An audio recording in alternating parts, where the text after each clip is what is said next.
Minister, this week, Senator Michael McDowell asked whether the 1951 UN asylum rules are actually equipped to deal with mass numbers of economic migrants, the way we've been seeing across Europe, as you say.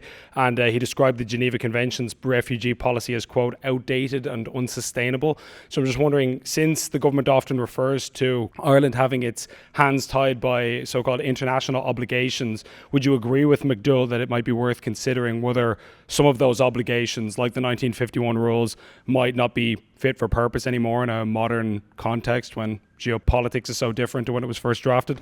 Yeah, well, look, I didn't actually hear Senator McDowell, and I know that Minister McEntee obviously keeps these things under review, and that's everything is kept under review, and we deal with it on an EU basis. And I know that the minister is in constant contact with our colleagues right across Europe. But personally, for your part, I'm wondering, when the government is constantly running into roadblocks where they say we have to do this because of our international obligations, or we have to do that because of our international obligations, is that a source of frustration to you, that you feel like we should be looking at how many of these obligations are actually useful to the country and how many of them might be impeding important policy decisions in areas like immigration, for example? Would you have a personal view on that? I tell you what we are. Ireland is a very proud and active member of the EU.